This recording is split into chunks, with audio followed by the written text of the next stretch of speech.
something that we can do for tonight. 모르는 사람마저도 get it wild, yeah. On the in the city lights. Let me sing it right now. Hola, hola. I am back from Punta Cana. I almost just knocked my camera over. As you can see, I am very chocolate.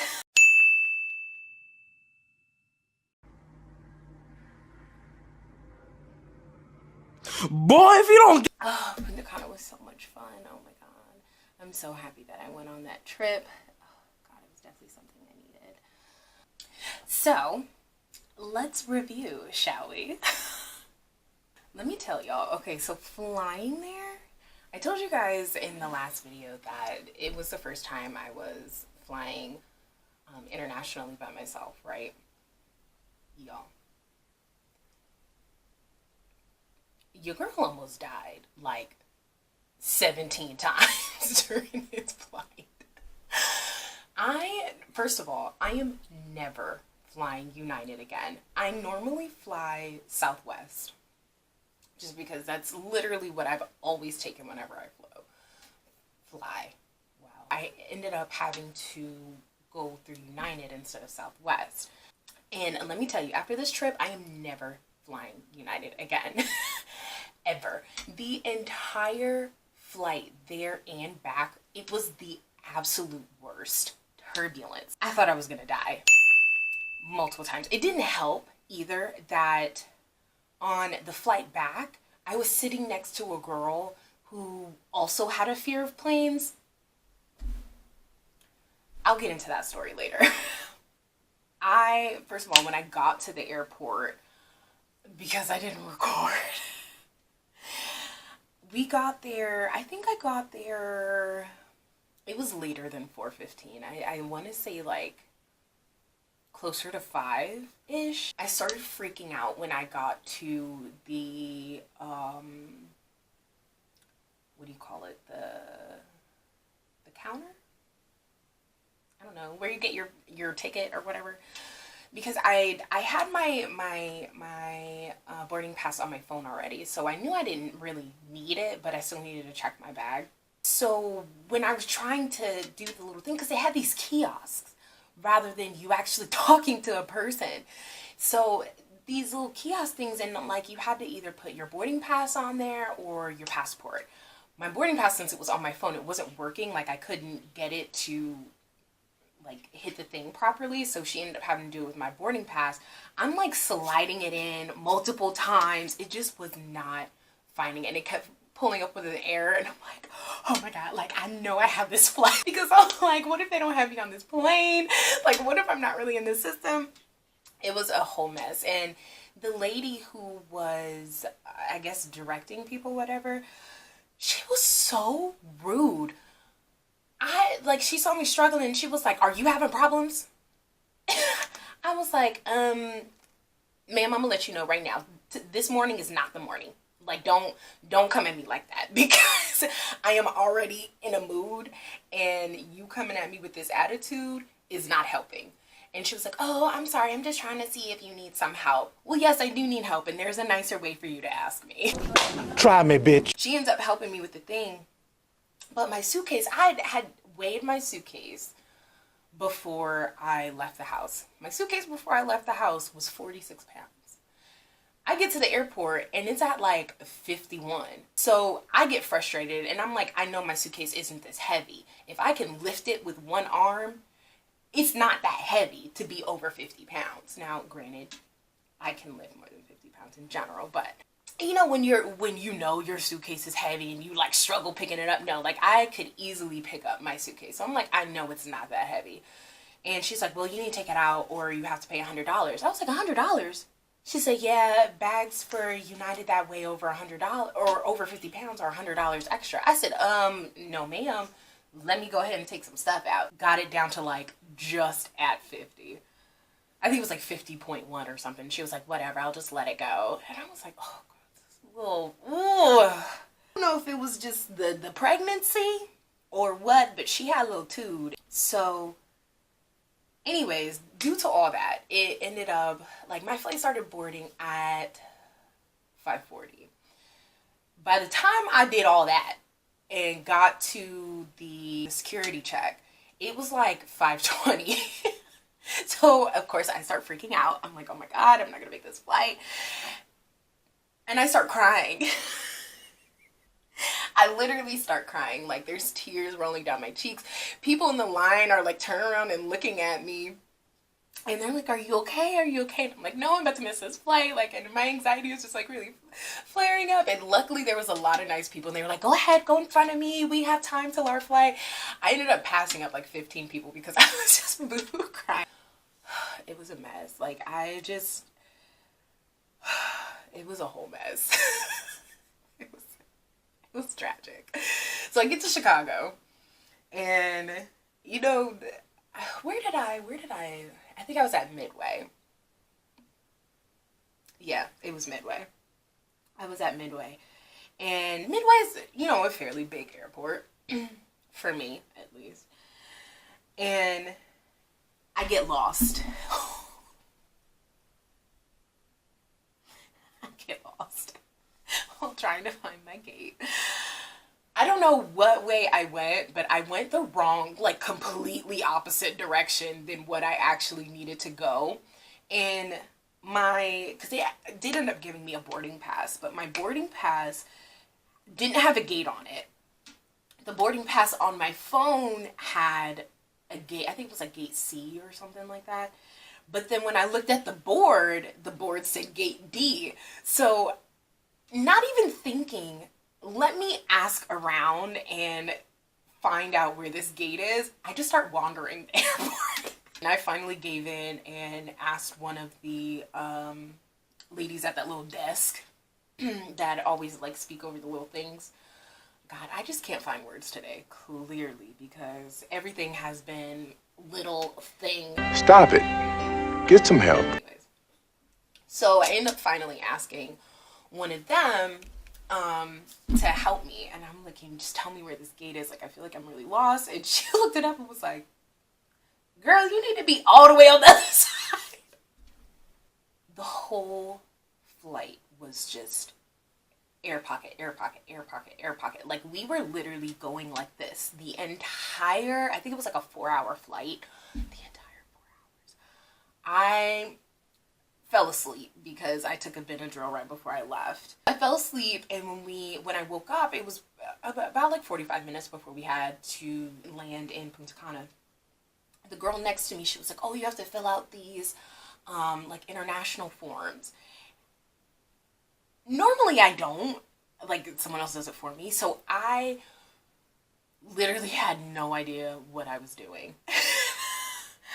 I was asking her all these questions, and she was like, is this your first time flying international by yourself? I was like, yes, please help me. I luckily ran into Tina before I even made it to baggage claim. I happened to see her standing at this like little travel thing, and we start talking. And when my bags come through, it was really weird how they had it working. I don't really know how to describe it, but it was odd, to say the least. When my bag came through, I was going to go get it, but one of the airport workers, he just like picked it up off the belt. And I looked at him and I was like, that's my bag. And he was like, oh, this is yours? I was like, yes. He was like, well, what's your name?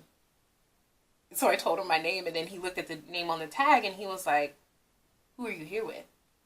And I was like, she's right over there. And he was like, how many more bags you got?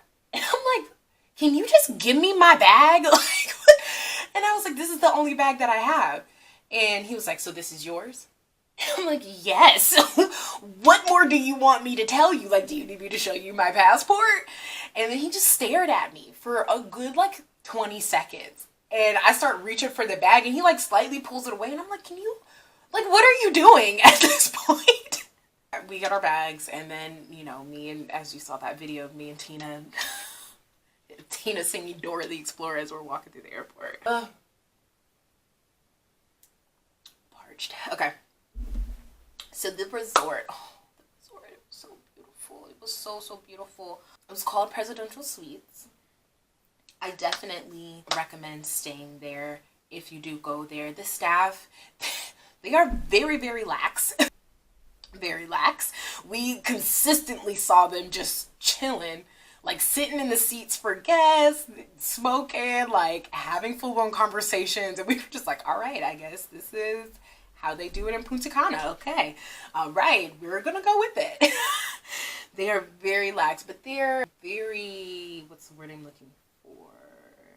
Comfortable, I guess you could say. Like there was one guy, Scooby. He was a character. Scooby was definitely a character. And he was like the light of all children who were staying on the resort. He was like the light of their day. It was very safe as well. Like I not at any point felt unsafe while on the property. Definitely felt very safe. Security was like everywhere. They had gates and everything, so it was really nice. It was really nice. Sorry, excuse me. Free food and drinks. The free drinks, let me tell you, bad idea, because that was literally all we did. Every single day, I'm telling you, we at least had like 8 drinks every single day. We drank so much. They were good though. I had a real pina colada. Okay. And they also had these like little small events that they would do. They would put on like performances after dinner. They had a welcome party, I think on like Friday night when we were there. We didn't go. I think we missed it or something. Very cute. Definitely very cute. As I said, the security was tight. Tight. Let me tell you, you couldn't even walk on the property of another resort. It was beautiful. Definitely. I mean, it had these little, I don't know what they were. They hurt whenever you stepped on them. And I called it debris. I don't know. Maybe like algae. That is not correct. I don't really know. Whatever came from the beach or from the water was like up on the sand. Sometimes it was like really thick and heavy, like the area covered, and other times because they were going through the beach and cleaning it up, it was like just, you know, a small area. Oh, let me tell y'all. So on the beach, let's just say the Dominicans are very persistent when trying to sell you things. They're very persistent. So I will say, if you do go, be cautious of that and be aware of that. When we went parasailing, so we made a friend at the resort. He worked in like this, like, I don't know, makeshift kind of store. Like it was a store, but it looked like a makeshift store. Like he just took one of the resort rooms and converted it to a store. He worked there. We met him through one of the other workers on the resort. He went parasailing. He booked it for us. His friend came to pick us up in this car. Tina, the hostess, she was like, check the door, make sure it don't lock as soon as you close it. And literally the whole time we were driving, she had her hand on the door ready to pop that thing open if need be. It was pretty funny. But we didn't even need to drive to where we were going, because literally he took us out of the resort. And then, okay, so like if we're coming out of the resort, we made a right, then we made another right. He drove like 2 seconds down the street and then parked the car. And we were like, do we get out? Like, is this a pit stop? And he was like, no, come on, get out. And so we get out. We were bombarded immediately by like all these people with the stores that had stores within that area. Because it was like a little, I guess, shopping center. I don't really know what you want to call it. We ended up walking around another corner to the beach. And literally when we looked to our right, our hotel was right next to us. Our resort was right next to us. And we were like, we could have just walked down the beach. Like, why do we have to get in this car to literally go not even a full minute from our resort? There was absolutely no need to do it. Got on the boat and did the whole parasailing thing, as you guys saw in the first video. It was a lot of fun. definitely a lot of fun. The guy who was driving the boat, like, dunked us in the water without us knowing that it was going to happen. Tina got drenched. I don't even know how, because I was the first person to hit the water, but the only thing that got wet were my legs. Tina got completely soaked. I don't know that much about Eric. I think he got pretty wet too. But we were up there flying and we realized we're coming in, but we see the water coming up like real fast. And we were like, we coming up this water a little fast. Like, we're going down so quick. And we're literally freaking out like, oh my God, we're about to drown. He dunks us in the water and then we go flying back up in the air before we even come into the boat. It was a lot of fun. It was definitely a lot of fun. The views in the morning, like when we would go to breakfast. Oh, the food. Oh my God, the food at the resort. Their lunch and dinner were kind of like a hit or miss the whole time we were there. But breakfast, let me tell you, breakfast was on point every single morning. They had these French toast that were like, this is the first time I've ever seen French toast this thick. That French toast was literally like this thick. And you know how sometimes if people don't cook French toast right, it can taste like soggy or like eggy or milky. Straight bread. It tasted literally like cinnamon bread. But it was French toast. And it was just like thick and moist. And I really feel like any further description is going to be inappropriate, so I'm just going to leave it there. But yeah, their breakfast on point every morning. And there weren't a lot of them, but there were definitely some nice little eye catchers.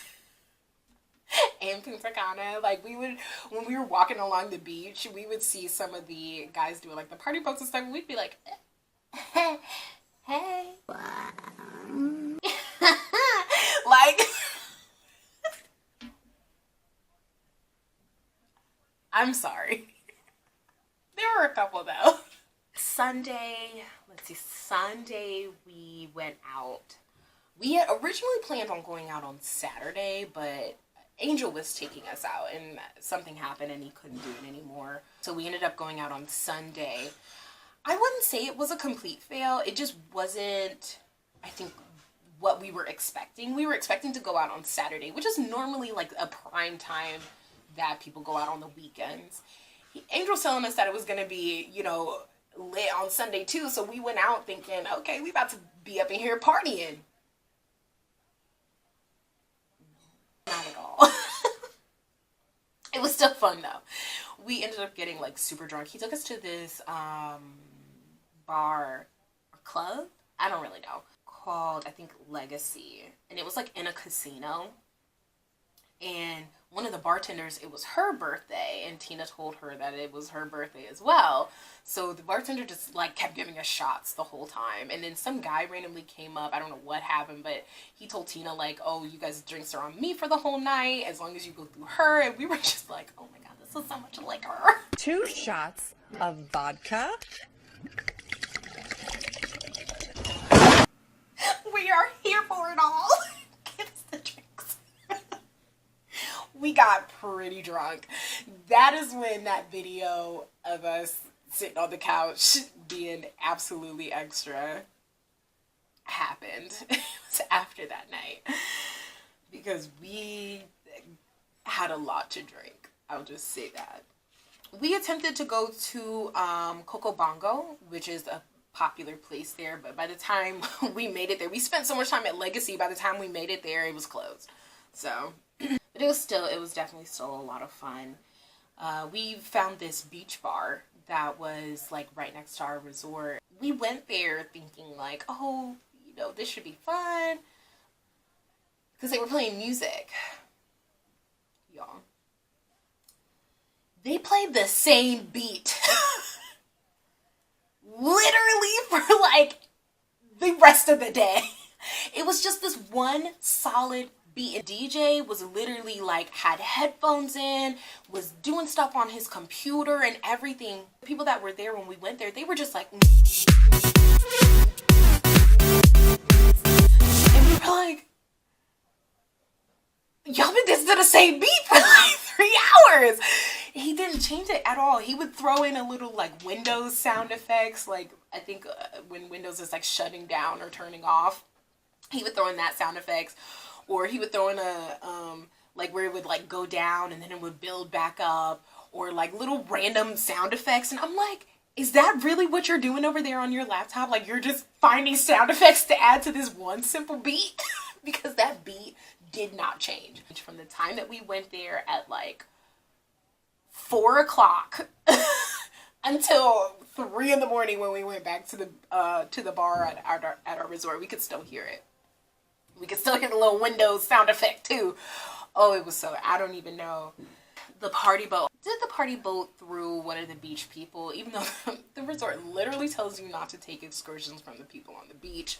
But, you know, we decided to take a chance. We figured we on the water. If anything happens, we can just hop the boat and swim back, you know. Wasn't that big of a deal.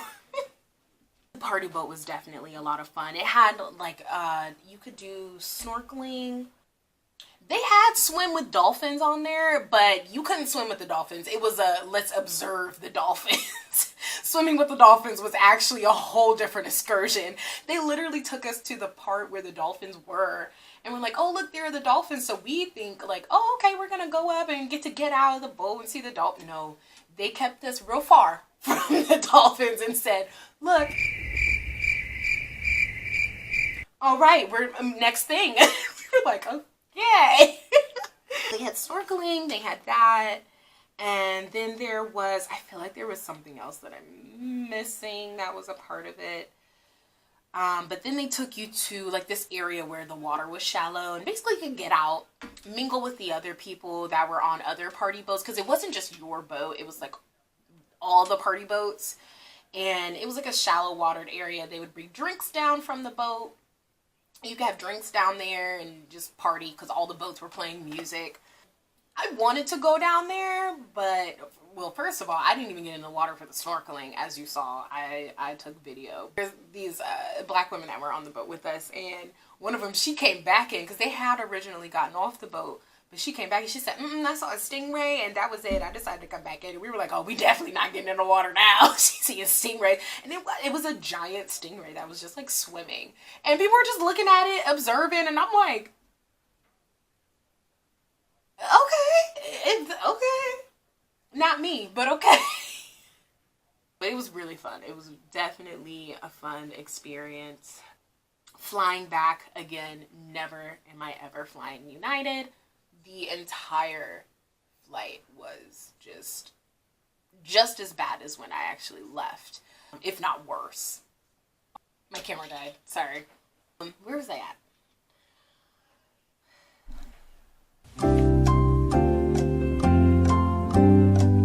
Oh, the flight back. Okay. So, the flight back. Where did I leave off?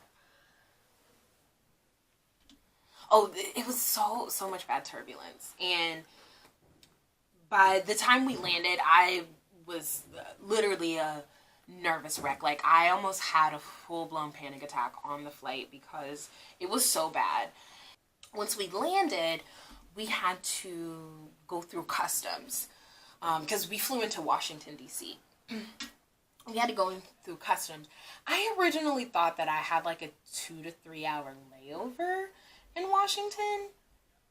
I had 30 minutes. When we got to customs, the line was out the door. Y'all, I was freaking out because it took us I think we ended up having to go to a different gate because we couldn't get into the gate that we were supposed to go in because we actually landed earlier than expected. I think we landed like 25 minutes earlier than we were supposed to be, which is probably why we had all that turbulence. The pilot was up in there just joyriding and going balls to the wall with the... Listen. Anyways, we landed earlier. I think it was like 25 minutes earlier than we were supposed to. So I thought I would have time. So then we get off the plane, but one of the passengers needed like a wheelchair, held everybody up, which... you know, no offense or anything to people with disabilities or anything, but it just took a long time for that person to get off the plane. And it resulted in, because the person was sitting in like near the middle-ish, front middle-ish of the plane, and literally everyone else behind them, we were all stuck on the plane until they got that person off. So that ate up all that time. And then it started going into the time where like my layover was. So we get off the plane and the person that was pushing the wheelchair was literally walking step by step. They took at least one step per 2 minutes. They were walking so slow, like to the point where everyone else behind us was getting frustrated and was telling them they needed to step to the side because we had other flights to get on. So they eventually ended up stepping over because they were just leisurely taking their time. Like, other people don't have other stuff to do, get on other flights. Like, so we get through to customs and we have this long, stupid long line to go through. I, again, start panicking. I was already in my panic attack mode from the flight. So I'm like shaking visibly at this point. And funnily enough, the girl who was sitting next to me was coming back to Columbus as well. And so she was with me on that flight into Washington and was with me on my next flight. And she was not any help to me, like, at all. At all. Because she saw me starting to freak out. So she started to freak out. And she's like, we're going to miss our flight. We're going to miss our flight. And I'm like, girl, you are not being helpful right now. Like, we get through, and before I had left Punta Cana, I had bought some Mama Juana for my dad. It was probably about a bottle like that big. Yeah, about that big. And I had it in the bag. I took it with me onto the plane, leaving Punta Cana, since I bought it at the airport. But then once you know how they have you recheck your bags after you get through customs. And I was holding it, and the guy looked at me, and he was like, oh, do you have alcohol? And I was like, yeah, it's right here in this bag. And so he takes the bag from me, and he looks at it, and then he looks at me, and he's like, okay, you can take it. And I took the bag back, and I was like, are you sure? Because that was a big bottle of liquor. Like, I'm like, this would not fly. Like, this is not 8 ounces that I could just put through. So he took the bag back, and he looked at it again, and he was like, actually, go ahead and put it in your suitcase. I'm like, okay, yeah. About to get me in trouble. We go through all that, rechecking everything, go back through security and everything. And we got over to of course, my gate where my flight was the farthest gate possible. It was literally gate D36, was at the end of the entire airport. We got there with time to spare. I think I had like 15 minutes left before the flight. The flight from Washington to Columbus was on this tiny little jet. Like, literally it said United Express, and it had like 12 seats in there. It was so bad, and I thought I was literally going to throw up everywhere on the plane because it was so terrible. The turbulence was so bad. But needless to say, we landed safe and sound, and I made it home. It was a trip that I definitely needed. I needed a vacation. And Tina, shouts out to you. Thank you for inviting me and Eric onto that trip. I think all of us definitely needed it. I would get real sentimental, but I'm not the best person at that type of things. So, I'm not. I had a little notebook here because I knew I was going to forget stuff while talking about it, and I didn't want to forget anything. I wanted to make sure you guys got the full experience. Everything that happened was shared. Because I'm such a great father.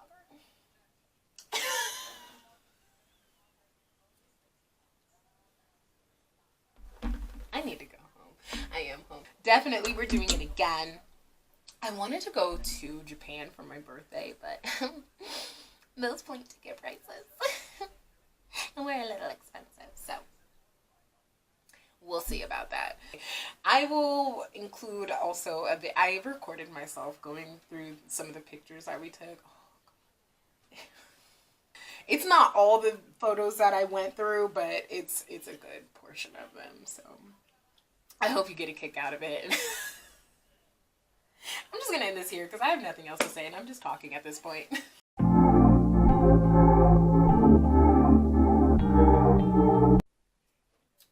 Okay, so we're gonna start looking at some of these pictures now.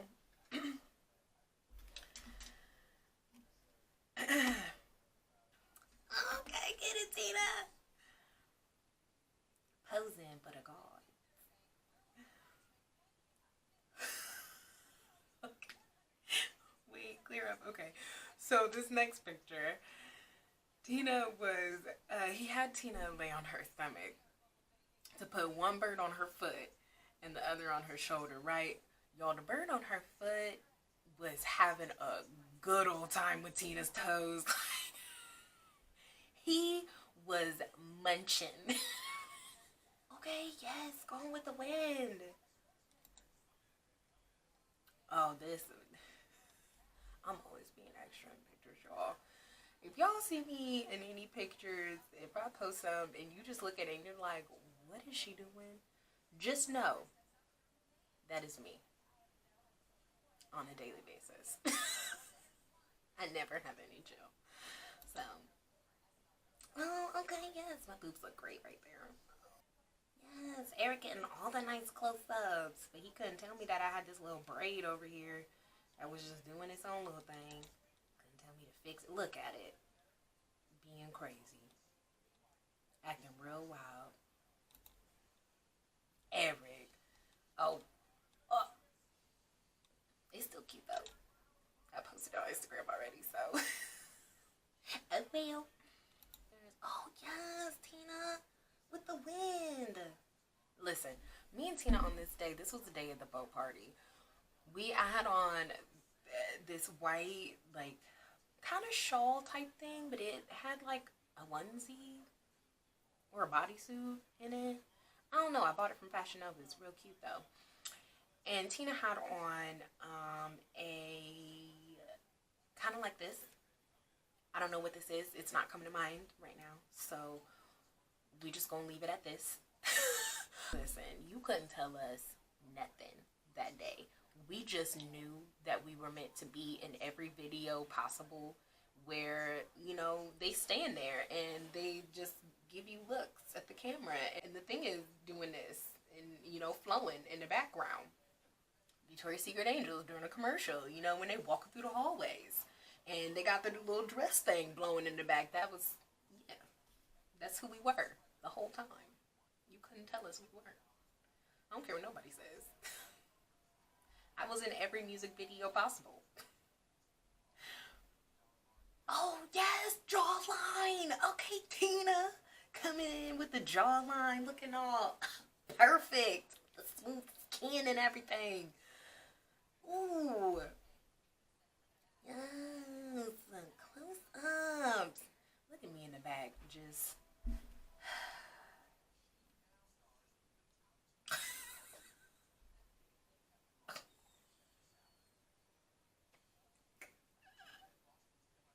I'm just gonna blur myself out of these next batch of pictures because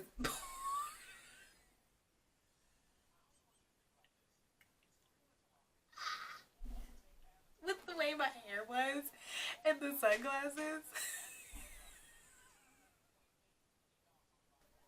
I look like a bug.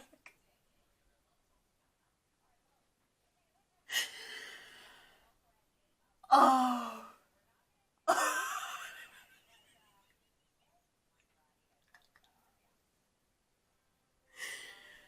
Okay. Oh, jeez, it just gets worse. I don't even know. I'm assuming music was playing and I was dancing to the music, but I already told you guys, this is me, like, on an everyday basis. I never know what I'm doing.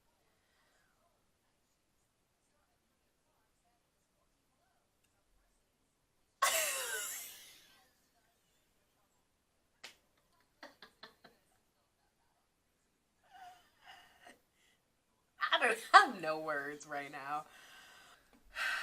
This bitch. Next.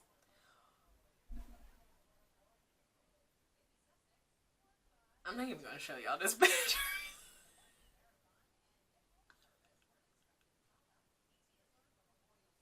They continue to get worse. Eric, wherever you are, listen. I'm so pissed. Oh, but these are funny though. Yo, I really don't know what I was doing here. Like, from the way my mouth is moving, it looks like we might have been singing. But you know what? I'm just an animated person in general when I talk, so we could have just been having a normal conversation and I was just being extremely extra. I don't know. I don't remember. I can never take good pictures. I don't know what it is. See, look, extra again. Just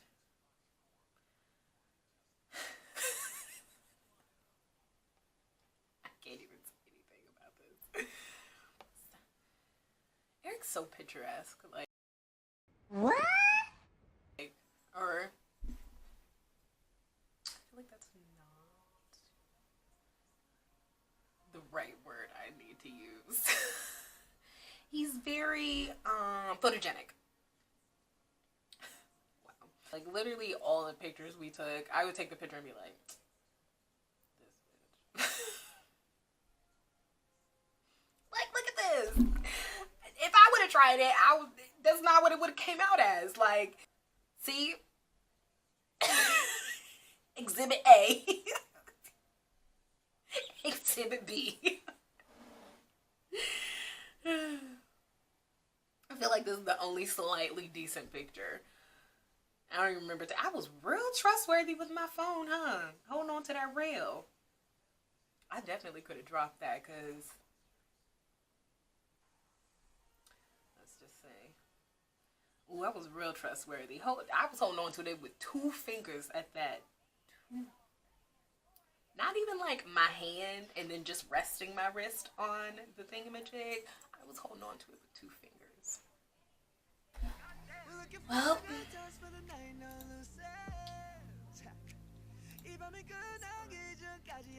I hope you guys enjoyed the little bit of pictures that I showed. So, I'm gonna end this here, and I will see you guys in the next video. Nothing that we can do for tonight.